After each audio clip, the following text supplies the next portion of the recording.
आज से कुछ साल पहले मैं भी बहुत परेशान, कन्फ्यूज़ स्टूडेंट थी और मुझे भी डर लग रहा था कि पता नहीं मेरा एमडी कैट क्रैक होगा या नहीं होगा। मैं एमडी कैट क्लियर कर पाऊँगी भी या नहीं, मेरा मेडिकल कॉलेज में एडमिशन हो पाएगा भी या नहीं। लेकिन आज मैं पाकिस्तान के टॉप 4 मेडिकल कॉलेजेस में से एक में एमबीबीएस कर रही हूँ। अस्सलाम वालेकुम, मेरा नाम अनम साजिद अली है और मैं फ़ातिमा जिन्ना मेडिकल यूनिवर्सिटी लाहौर से एमबीबीएस कर रही हूँ। आज की मेरी वीडियो उन तमाम स्टूडेंट्स के लिए है जो कि अपने एमडी कैट की तैयारी कर रहे हैं, लेकिन उनको डर लग रहा है कि वो भी एमडी कैट क्लियर कर पाएंगे भी या नहीं।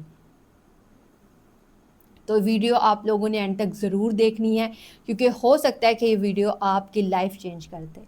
मैं आप लोगों के साथ अपनी real life stories, real life struggles सब कुछ शेयर करूंगी ताकि आपके लिए समझने में आसानी हो कि एमडी कैट असल में चीज़ क्या है। एफएससी जब हम कर रहे होते हैं तभी हमें एमडी कैट का एक प्रेशर आ रहा होता है कि एमडी कैट है क्या असल में, पता नहीं एमडी कैट लोगों का क्लियर क्यों नहीं हो पाता। और वो हमारे इर्द गिर्द हमें खबरें भी सुनने को मिल रही होती हैं कि इसने भी एमडी कैट दिया लेकिन इसका क्लियर नहीं हुआ। तो डिफरेंट डर हमारे अंदर बैठे होते हैं। मैं भी इसी तरह डर गई थी, मुझे भी लग रहा था कि पता नहीं ये क्या चीज़ है एमडी कैट, इसमें मुझे कौन कौन से एकेडमीज़ में जाना पड़ेगा, कौन सी बुक्स पढ़नी पड़ेंगी, मुझे पता नहीं क्या क्या पढ़ना पड़ेगा, कितनी प्रैक्टिस करनी पड़ेगी, कितने घंटे जागना पड़ेगा तो मेरा एमडी कैट क्रैक होगा। तो ये सब चीज़ें मेरे साथ हो रही थी कि एमडी कैट पता नहीं है क्या चीज़। और मुझे लग रहा था कि एमडी कैट क्रैक करने वाले लोग ही कोई और होते हैं, मैं तो क्लियर कर ही नहीं सकती। ये सब थॉट्स मेरे अंदर थे, लेकिन उसके बाद मैंने एक चीज़ अपने आप को समझाई और वो चीज़ ये थी कि मैंने फिर एक अपने आप से वादा किया कि मेरा एडमिशन होता है या नहीं होता, ये चीज़ मैंने नहीं सोचनी। जो चीज़ मैंने सोचनी है वो ये है कि मैंने अपना 100% देना है, मैंने कोशिश ज़रूर करनी है, बाकी रिज़ल्ट अल्लाह के हाथ में। हम सब अक्सर में यही गलती कर रहे होते हैं कि हम लोग ना रिज़ल्ट के ऊपर फोकस कर रहे होते हैं। हमारा आज के दिन हमने एक टॉपिक पढ़ा तो हम सोचते हैं कि पता नहीं एक टॉपिक पढ़ने से कुछ हो थोड़ी ना जाता है। मैंने 100 एमसीक्यूज़ प्रैक्टिस किए, उसमें से 50 गलत हुए। मैं ये सोचने लग जाऊँ कि मेरे तो 50 गलत हो गए हैं, मेरा नहीं एडमिशन हो सकता। जो एमडी कैट के टॉपर की वीडियो थी उसमें तो उसने कहा था कि मेरे सारे सही होते थे, 90 सही होते थे, 70 सही होते थे, मेरे तो 50 हुए हैं। हम अपने आप को कंपेयर कर रहे होते हैं हर किसी से जिसकी हम वीडियो देख रहे होते हैं। तो मेरे साथ ये सब चीज़ें हम सबके साथ होती हैं। बात मैंने आपको ये कही कि हमने ट्राई करना है, हमने गिव अप नहीं करना, हमने अपना 100% देना है, किसी और का 100% नहीं हमने देना। तो मैंने अपने आप से सोच लिया कि मैंने अब वो वीडियोस बिल्कुल नहीं देखनी जो मुझे स्ट्रेस में लेके जाती हैं कि मैंने ये करना है। अब मैंने अगर 50 मार्क्स पर वो वीडियो देखी जिसमें वो कह रहे हैं कि मेरे 70 मार्क्स आए तो मैं तो स्ट्रेस में चली जाऊँगी, तो मैं ऐसी वीडियोज़ नहीं देखती थी। दूसरी बात ये कि मैं आप लोगों को ये बात बताना चाह रही हूँ, आप लोगों के 50 मार्क्स आ रहे हैं, आप लोगों के 30 मार्क्स आ रहे हैं, 20 मार्क्स भी आ रहे हैं। आपके 100 में से आपने एमसीक्यूज़ प्रैक्टिस किए, आपके 10 सही हैं, बाकी 90 गलत एमसीक्यूज़ हो गए हैं। तो इसका मतलब ये नहीं है कि आप टेंशन लेने लग जाएं कि मेरा तो एडमिशन हो ही नहीं सकता। आपने टेंशन नहीं लेनी, 10 तो ठीक हुआ है ना आपके। अब आपने क्या सोचना है, 10 मेरे ठीक हो गए हैं, ये एक दिन की प्रोग्रेस है। ये आपने लिखना है कि ये मेरे 10 ठीक हुए हैं, ये मेरी सक्सेस है। ये आपकी ऐसा नहीं है कि आप फेलियर हो गए हो सब कुछ, ये एक दिन की प्रोग्रेस है। आपने आज 10 ठीक किए हैं, अगले दिन आप 20 करोगे, उससे अगले दिन 30 करोगे, आहिस्ता आहिस्ता सब कुछ होता है। और आपने ये चीज़ रिजल्ट पे नहीं ले जाना। अगर आपके 10 ठीक हुए हैं ना तो आपने ये नहीं सोचना कि 10 ठीक हो गया है तो अब मेरा तो एडमिशन हो ही नहीं सकता। एक दिन की प्रोग्रेस के ऊपर आपने रिजल्ट पे नहीं चले जाना, आउटकम पे आपने नहीं जाना। ठीक है कि मेरा आज से 3 महीने बाद एमडी कैट है, अगर आज मेरे 10 आ रहे हैं तो मेरे तो फिर मार्क्स ही नहीं आएंगे, ऐसा बिल्कुल नहीं सोचना। अपना माइंडसेट पहले क्लियर करो। अगर आज आप पढ़ते हो तो हो सकता है आपका एक भी एमसीक्यू ठीक ना हो, लेकिन ये ज़रूरी नहीं है कि आज से 3 महीने बाद जब आपका एमडी कैट का एग्ज़ाम है तब भी आपके एक भी एमसीक्यूज़ ठीक ना हो। कुछ तो ठीक होंगे ना। तो यानी आज अगर आप मेहनत करते हो, थोड़ी थोड़ी मेहनत करते हो, तो उसका रिज़ल्ट आपको 3 महीने बाद नज़र आएगा, लेकिन अभी नहीं आएगा। लेकिन आपने आज के रिज़ल्ट पर ये नहीं सोचने लग जाना कि मेरा एडमिशन नहीं हो सकता। आपने अपना 100% देना है। मैंने भी अपना 100% दिया। मैंने ये नहीं सोचा कि मेरा बैकग्राउंड अच्छा नहीं है, मैंने अच्छे स्कूलों से स्कूलिंग नहीं की हुई, मेरी अच्छी अकेडमीज़ में नहीं मैं पढ़ी हुई, मैंने ये सब कुछ नहीं सोचा। मैंने ये नहीं सोचा कि मैं अकेले पढ़ रही हूँ, किसी अकेडमी में नहीं जा रही तो मेरा एडमिशन नहीं होगा। आपने अपने आप के अंदर ही ये चीज़ नहीं सोच लेनी कि मेरा एडमिशन इस वजह से नहीं होगा। आपकी थॉट्स आपका सबसे बड़ा बैरियर्स हैं। आपने ये नहीं सोचना कि आप इस एकेडमी के नोट्स प्रैक्टिस नहीं कर रहे, आपका एडमिशन नहीं होगा। आपने ऐसा कुछ भी नहीं सोचना। आपका एडमिशन अगर नहीं होगा तो इस वजह से नहीं होगा क्योंकि आपने रोज़ थोड़ा थोड़ा नहीं किया। आपने रोज़ अगर 10 MCQs भी किए, गलत हो गए लेकिन किए तो ना, तो वो किए जो है ना वो अच्छी बात है। आपने गिव अप नहीं करना, पहली बात ये होगी। दूसरी बात ये कि जो मेरी रूटीन थी वो क्या थी। मुझे सुबह जल्दी उठने की आदत है। मैं 4, 5, 6 बजे तक ना उठ जाती थी। रात को देर से सोने की आदत नहीं है मुझे, लेकिन हर बंदे की आदतें डिफरेंट वेरी करती हैं। इसका मतलब ये नहीं है कि वो बच्चा जो रात को देर तक जागता है वो एडमिशन नहीं ले सकता और मैं जो सुबह उठती हूँ उसका एडमिशन हो जाएगा, ऐसी बात बिल्कुल नहीं है। It varies. ठीक हो गया। इस चीज़ में मैं आपको बस अपनी आदत बता रही हूँ, बाकी बच्चों की अपनी आदतें होती हैं। अब उसके बाद मेरी जो रूटीन होती थी वो ये होती थी कि मैंने सुबह उठ गई हूँ, सुबह उठने के बाद मैं थोड़ी सी वॉक करती थी क्योंकि मेरे पापा इस चीज़ के स्ट्रिक्ट हैं, इस चीज़ के बारे में कि सुबह उठते साथ वॉक करनी है और कुछ नहीं करना। तो हम थोड़ी सी वॉक करते थे। फिर उसके बाद नमाज भी पढ़नी होती है। उसके बाद नमाज़ पढ़ने के बाद फिर तैयारी शुरू कर देती थी मैं। अब तैयारी में सबसे पहले ना मेरा फेवरेट सब्जेक्ट जो था ना वो बायो था। तो बायो मैं सबसे पहले करती थी और फिर उसके बाद जो मुश्किल चीज़ें थी वो मैं बाद में करती थी। लेकिन ये चीज़ भी अब वेरी करती है। आप लोगों को जो चीज़ अच्छी लगती है, फिज़िक्स आपको अच्छी लगती है, आपको केमिस्ट्री अच्छी लगती है, आप जो पहले करना चाहते हो आप वो करो। आप लोगों ने अपने सबसे पहले ना अपने सिलेबस को एक जगह लिखना है, उसमें डिवीजन करनी है। एक आपने ईजी टॉपिक्स की डिवीजन करनी है। ईजी टॉपिक क्या है? जो आपको आता है। डिफ़िकल्ट जो बिल्कुल नहीं आता आपको, जिसके MCQs। बाजू का जो वेक्टर्स वाला जब चैप्टर है फिज़िक्स में वो बच्चों को नहीं समझ आ रहा होता, वो डिफ़िकल्ट टॉपिक होगा। आप लोगों ने ये सब नोट डाउन कर लेने हैं। अब उसके बाद एक है इजी टॉपिक्स, एक है डिफ़िकल्ट टॉपिक्स और एक है इम्पोर्टेंट टॉपिक्स जिससे MCQs बार बार आए हुए हैं। ये तीनों कैटेगरीज आपने हर सब्जेक्ट की बना लेनी है। सिलेबस आपने सबसे पहले गो थ्रू ज़रूर करना है। सिलेबस के बगैर आप कुछ नहीं कर सकते। सिलेबस मस्ट है। डाउनलोड करें, प्रिंट करवाना चाहते हैं प्रिंट करके रख लें, जो भी करना है करें। ठीक है, सिलेबस आपने नोट डाउन कर लिया। उसके बाद मैंने आपको पहले भी एक बताई थी चीज़ कि मैं जिस चीज़ को फॉलो करती थी वो था 1 2 3 4 मैथड। अब ये जो 1 2 3 4 मैथड है ना, ये है क्या? अब 1 का मतलब है कि मैंने 1 घंटा रोज़ का अपने इंग्लिश को देना है। अब वो घंटा कोई भी हो सकता है, ज़रूरी नहीं है कि मैं सुबह उठ के पहले 1 घंटा दे दूँ, पहले मैं वो कर लूँ, नहीं। ये आपने डिसाइड करना है कि आप कौन सा घंटा किसको देना चाहते हैं।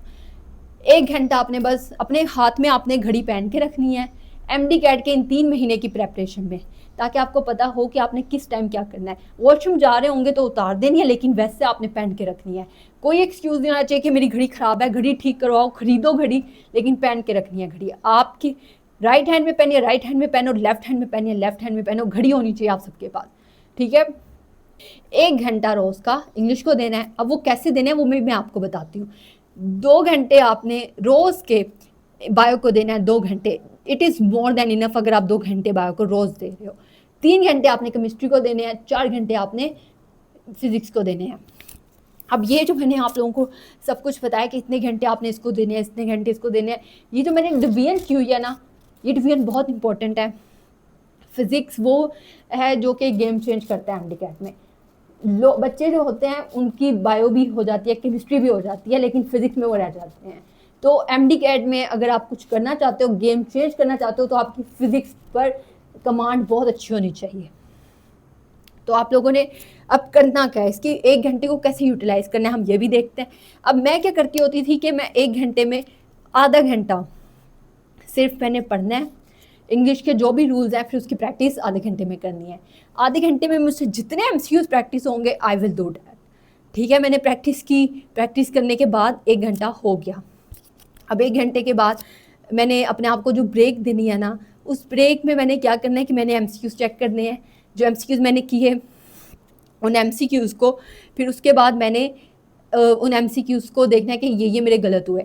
अब गलत जो एमसीक्यूज है ना, उसके लिए आप लोगों ने अपनी एक नोटबुक बनानी है। इस नोटबुक के अंदर देखें जैसे 4 सेक्शंस हैं, आप कोशिश करें कि 4 सेक्शंस वाली नोटबुक लें। इस नोटबुक में आपने जो जो गलतियां आपकी जिस जिस सब्जेक्ट के एमसीक्यूज गलत होंगे वो सब इसमें नोट डाउन करते जाना है। चैप्टर नेम लिख के ऊपर उसको नोट डाउन करते जाएं। अब हम आगे क्या बात कर रहे थे, हम बात कर रहे थे 1 घंटा आपने इंग्लिश को दे दिया, जिस तरह दिया मैंने आपको बता दिया। 2 घंटे आपने बायो को देने हैं। अब ये 2 घंटे आपने कैसे देने हैं? 2 घंटे में से 1 घंटा सिर्फ आपने पढ़ना है, 1 घंटे से ज़्यादा 1 मिनट नहीं। 1 घंटे में आपसे जितना पढ़ा जाता है ना बायो का, उतना पढ़ो। एक चैप्टर का आपने सोचा था कि आज मैं एक चैप्टर खत्म करूंगा, एक चैप्टर नहीं हुआ तो उसको टेंशन नहीं लेनी कि यार नहीं हुआ, कुछ नहीं होता। जितना पढ़े ना एक चैप्टर का, उस सब के एमसीक्यूज प्रैक्टिस करो। उस चैप्टर के एमसीक्यूज प्रैक्टिस करना 1 घंटे में शुरू करो। जितनी गलतियां होती हैं वो नोट डाउन करो उसी बुक में, मिस्टेक बुक उसका नाम रख दो। लेकिन जितना 1 घंटे में पढ़ा जाता है, 1 घंटे से ज़्यादा 1 मिनट नहीं आपने होना कि थोड़ा सा और पढ़ लेती हूँ, आखिरी एक टॉपिक रह गया। नहीं, अगर आप आज अपने आप को डेडलाइन नहीं देंगे ना, तब आप कल भी नहीं दे पाएंगे। तो आप लोगों ने क्या करना है, अपने आप को डेडलाइन दी। डेडलाइन में आप लोगों ने अपने आप को क्या कहा कि 1 घंटे से 1 मिनट ज़्यादा नहीं देना अपने आप को। अब वो 1 घंटा जो आप लोगों ने देना है ना, 1 घंटे में आपने पढ़ा जितना पढ़ा, उसके बाद 1 घंटे में प्रैक्टिस, फिर उसके बाद आधा घंटा ब्रेक जो होती है आपकी, उस ब्रेक में आपने जितने भी एमसीक्यूज बायो के गलत हुए होंगे उनको उस मिस्टेक बुक में नोट डाउन कर लिया। अब इसके बाद केमिस्ट्री को भी 1 घंटा देना है आपने पढ़ाई में, 2 घंटे आपके जाने हैं प्रैक्टिस में। अब आप में से कोई मुझे कहे कि 1 घंटा तो बहुत कम है, नहीं। अगर आप अपने आप को आधे घंटे की भी डेडलाइन दोगे ना कि आधे घंटे में आपने एक चैप्टर पढ़ना है, मैं आपको ये शर्तिया बात बता रही हूँ, आप आधे घंटे में भी कंप्लीट कर पाओगे। असल में बात ये होती है कि जब हमारे पास कोई डेडलाइन हो जाती है ना, तो हम अपने आप, हमारी प्रोडक्टिविटी इंक्रीज हो जाती है। अपने आप को डेडलाइन दो, 1 घंटे में करना है तो करना है, जितना होगा। पहले दिन ऐसा होगा कि आधा चैप्टर हो जाएगा 1 घंटे में, अगले दिन आधे से थोड़ा सा ऊपर होगा, उससे अगले दिन आधे से और ज़्यादा होगा। लेकिन एक दिन आएगा जब आपका 1 घंटे में एक चैप्टर हो जाएगा। आप कोई भी चैप्टर पढ़े हो 1 घंटे में ज़रूर पढ़ना है। फिर उसके बाद 2 घंटे में उसकी प्रैक्टिस करें, प्रैक्टिस करते रहें। आपने प्रैक्टिस करने का जो तरीका होता है वो भी मैं आपको बताती हूँ। इस तरह आपने इसकी प्रैक्टिस करनी है। फिर 4 घंटे में से 1 घंटा आपने फिजिक्स को पढ़ना है और 3 घंटे उसके प्रैक्टिस करनी है एमसीक्यूज़ की। क्या आप ये लोग कर सकते हो? अब आपने इस चीज़ को फॉलो ज़रूर करना है। मैंने आपको बताया कि अब एमसीक्यूज़ प्रैक्टिस आप लोगों ने कैसे करनी है। एमसीक्यूज़ को प्रैक्टिस करने के लिए ना, आपने ये नहीं देखना कि सबसे पहले हम ऑप्शंस देखने लग जाएं कि इसका सोल्यूशन क्या है और वो क्या है सब कुछ। सबसे पहले ना आपने एमसीक्यूज़ कोई भी है उसकी प्रैक्टिस कर रहे हो आपने बुक के एंड पे नहीं देखना। सारे एमसीक्यूज़ आपने सॉल्व करने की कोशिश करनी है। आंसर कीज़ नहीं देखनी पहले आपने जो, अगर 3 घंटे हैं तो उनमें से 1 घंटा अगर आपका बचता है उसमें, तो आपने उसको सब पहले सारे एमसीक्यूज़ को सॉल्व करना है। जो गलत भी है ना उसको भी सॉल्व करने की कोशिश करनी है कि मैं कोशिश करती हूँ कि इसको किस तरह सॉल्व करना है। सबको सॉल्व करना है, जितने सॉल्व होते हैं। जब आपका टाइम ख़त्म हो जाता है तो फिर उसके बाद आपने जब रीचेक करना है ना, पहले तो जो गलत हो रहे होंगे ना उनको आपने सर्कल कर लेना है कि ये गलत है हो रहा है मेरा, और फिर आपने चेक करना है कि अच्छा इसको तो इस तरह करते थे, मैंने तो ये मेथड अप्लाई किया था। वो चीज़ फिर आपके जहन में आ जाएगी कि अच्छा मैं इसको इस तरह करी थी, इस तरह इसने होना था। लेकिन मैं आपको ये बात बता रही हूँ, जब आपने एमसीक्यूज़ की प्रैक्टिस करनी है तो आप लोगों ने किस चीज़ को फॉलो करना है, पहले खुद उस अपने आप को उस एमसीक्यू से गुजारना है। ऐसे नहीं करना कि वो स्टेटमेंट पढ़ी और मुझे तो ये आता नहीं है, मेरे से नहीं होगा और छोड़ दिया उसे, इस तरह नहीं करना। अपने आप को उस प्रोसेस के अंदर से गुजारना है और इस प्रोसेस को एंजॉय करना है कि अच्छा ये एमसीक्यूज़ आया, मैं तो कर सकती हूँ ये। तो सोचना है कि आपने अब वो एमसीक्यूज़ ना कहीं से उल्टा सीधा करके उन्होंने दिया हुआ है। अब वो उल्टा सीधा ना आपने पढ़ा हुआ है लेकिन आपको समझ नहीं है कि कहाँ से हुआ है। तो ये चीज़ें आप लोगों ने इस तरह करनी है। अब एक और सवाल है कि एकेडमीज़ ज्वाइन करनी चाहिए या नहीं। मैं अगर आपको अपना मशवरा दूं तो एकेडमीज़ जो होती हैं, अगर एकेडमीज़ में आपको उसके प्रोज भी हैं कॉन भी हैं, pros and cons are always there. Pros ये है कि आपकी तैयारी आपको इस तरह अच्छी हो जाएगी, आपको एमसीक्यूज़ प्रैक्टिस करने के लिए सारा मटेरियल वगैरह मिल जाती हैं चीज़ें, ठीक है। आप अगर आपके पास डिसिप्लिन नहीं है, कंसिस्टेंसी नहीं है, तो अकेडमीज़ आपको एक ट्रैक पर ले आती हैं वन वे और दी अदर। लेकिन उसके कॉन्स जो हैं वो यही हैं कि आप स्ट्रेस में चले जाते हो दूसरे बच्चों को देख के कि पता नहीं ये क्या हो रहा है, मैं तो कर ही नहीं सकती कुछ भी। तो pros and cons are always there. मैं अगर अपना पर्सनल आपको ये बताऊं ओपिनियन, तो अकेडमीज़ अगर आप ये सोच के अकेडमीज जाते हैं कि मैं अगर अकेडमी जाऊंगी तो मेरा एडमिशन हो जाएगा, तो ये गलत सोच है। अकेडमी सिर्फ आपको बताते हैं कि अच्छा ये करना है, करना आपने खुद ही है। और एमडी कैट के अंदर आपका कॉन्सेप्ट क्लियर होना चाहिए। एफएससी और एमडी कैट में यही डिफरेंस है, कॉन्सेप्ट अपना क्लियर करो। और अकेडमीज जो हैं वो आपका एमडी कैट में एडमिशन नहीं कराएंगी, एडमिशन आपने खुद करना है। यहाँ पर ऐसे बच्चे भी हैं जो कि ये सोचते हैं कि हम अकेडमी जाएंगे तो हमारा एडमिशन हो जाएगा, ऐसी बात नहीं है। एडमिशन आपकी अपनी वजह से होगा, आपके अपने स्ट्रैटेजीज़ की वजह से होगा, आपकी अपनी प्रैक्टिस की वजह से होगा, आपकी अपनी कमिटमेंट्स की वजह से होगा। अगर आप डेली के 1 2 3 4 आवर इन रिस्पेक्ट सब्जेक्ट्स को देते हो तो आपका एडमिशन हर सूरत होगा। इसको अपना एक समझो कि मैं अगर इसको आज हर रोज़ के अगर आप ये बताओ, ये 10 घंटे बनते हैं, अगर आप रोज़ के 10 घंटे इन 3 महीनों में दे रहे हो तो आप 3 महीनों में 900 घंटे अपने एमडी कैट को दे रहे हो, तो आपका कैसे एडमिशन नहीं होगा? आपको क्यों लगता है आपका एडमिशन नहीं होगा? जब मेरा हो गया तो हो सकता है कि आपका मेरे से भी टॉप 1 मेडिकल कॉलेज में एडमिशन हो जाए। तो अपने आप को ये मत कहो कि आपका एडमिशन नहीं हो सकता। आज आपके पास इतने दिन हैं, हर रोज़ मेहनत करो। ये नहीं सोचना कि पता नहीं आज मेरे मार्क्स नहीं आ रहे, मेरा एडमिशन नहीं होगा। एक दिन आएगा, होगा, लेकिन आज का जो 3 महीने का ड्यूरेशन है ना, ये प्रैक्टिस का ड्यूरेशन है। किसी से अपने आप को कंपेयर ना करो, किसी की प्रोग्रेस को ना देखो, किसी की ये वीडियो ना देखो कि भाई मेरे तो इतने मार्क्स आए थे, आपके तो बहुत कम आ रहे हैं। हर स्टूडेंट डिफरेंट होता है, अपने आप को किसी के साथ कंपेयर नहीं करना। और आप लोगों ने अपना जो डेज़ को डिवाइड कैसे करना है। अच्छा, अब एक और बात, इंपॉर्टेंट बात, आप लोगों को मैंने मिस्टेक नोटबुक के बारे में बताया, मैंने आपको बताया कि आपने डेली कैसे पढ़ना है। अब आपने संडे को ना, आपने एक तो जब आपने 10 घंटे ये पढ़ लिया ना, तो रात को आपने ना एक बार ना इन सब मिस्टेक्स की और इन सब की ना रिवीजन कर लेनी है, एक मतलब रीड कर लेना है, याद नहीं करना, बस एक गो थ्रू वो करना है आपने। फिर उसके बाद संडे के दिन ना आपने जितने भी चैप्टर्स उस वीक में किए होंगे, जितने भी टॉपिक्स कवर किए होंगे, उन सब के एक फुल लेंथ टेस्ट अपने आप को दें। ऑनलाइन हर जगह टेस्ट पड़े हुए हैं, अगर आप घर बैठ के भी तैयारी करते हो, कंसिस्टेंसी के साथ डेली करते हो, तो मैं आपको गारंटी देती हूँ कि आपका एडमिशन होगा। तो अपने आप को ये मत कहो कि मेरे पास रिसोर्सेज नहीं है। रिसोर्सेज आज के दौर में हर जगह, आपको इतने ज़्यादा रिसोर्सेज मिले हुए हैं आपके एडमिशन कराने के लिए कि आप हैरान हो जाओगे कि आपके पास इतने ज़्यादा ज़रिए और आप एडमिशन नहीं ले पा रहे। YouTube is a free education. मैं खुद यूट्यूब पे अपने बायोलॉजी के लेक्चर्स आप लोगों के लिए बना रही हूँ। तो ये चीज़ देखें कि आपके पास रिसोर्सेज हैं, आपने बस उनसे फ़ायदा उठाना है। तो अपने आप को उस फ़ायदे में लेकर जाएं, अपना वो काम करें। जब आप काम करेंगे तो आपको ऐसे भी होगा कि आपका दिल करेगा कि गिव अप कर देता हूँ, मेरे से नहीं हो पा रहा, ठीक है, डीमोटिवेट आप हो जाएंगे, आपको लग रहा होगा कि यार नहीं, मैं तो थक गई हूँ, आई शुड गिव अप। आप लोगों ने गिव अप नहीं करना। इन 3 महीनों में आपने एक ही चीज़ दोबारा दोबारा करनी है, do it again and again, then you will see the result. आपको रिजल्ट जो नज़र आएगा ना, वो आपके एमडी कैट के बाद में इसका नज़र आएगा। मैं आप लोगों को एक अच्छा मशवरा जो दूंगी वो यही दूंगी कि आपका भी दिल करेगा गिव अप करने का, आपका दिल करेगा ना पढ़ूं, आपका दिल करेगा आज छोड़ देते हैं, इतना क्या पढ़ के करना है। लेकिन जो बच्चा इन 3 महीनों में ये 10 घंटे एमडी कैट के लिए निकाल लेगा ना, उसकी ज़िंदगी बदल जाएगी। एमडी कैट में उसका टॉप 4 मेडिकल कॉलेजेस में एडमिशन हो के रहेगा।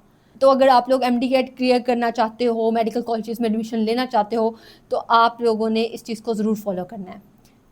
और फिर जब आपका एडमिशन होगा एमडी कैट में, तो आपने मेरी इसी वीडियो के नीचे आके कमेंट भी करना है कि हमने आपकी वीडियो देखी थी और आपका हमारा एडमिशन हो गया। I will wait for 3 months for this. मैं इस चीज़ के लिए 4 महीने आप लोगों का इंतज़ार करूँगी। तो मुझे उम्मीद है कि आप लोगों ने मेरी सारी बातों को नोट डाउन किया होगा। कंपेयर नहीं करना अपनी प्रोग्रेस को किसी की भी प्रोग्रेस के साथ। इन 3 महीनों में सिर्फ आपने मेहनत करनी है, एक्टिविटीज़ करनी है। आपने ये नहीं सोचना रिजल्ट क्या होगा, रिजल्ट अपने आप आपको नज़र आएगा। आपने सिर्फ करते जाना है, करते जाना है, करते जाना है। उम्मीद करती हूँ कि आप लोगों को मेरी बातें समझ लग गई होंगी। अगर आपको कुछ भी समझ नहीं लगा तो आप कमेंट सेक्शन में मुझसे पूछ सकते हो। फिर मिलते हैं आपसे अपनी अगली वीडियो के साथ। तब तक के लिए अपना ख्याल रखें, अच्छे से एमडी कैट की तैयारी करना स्टार्ट करें।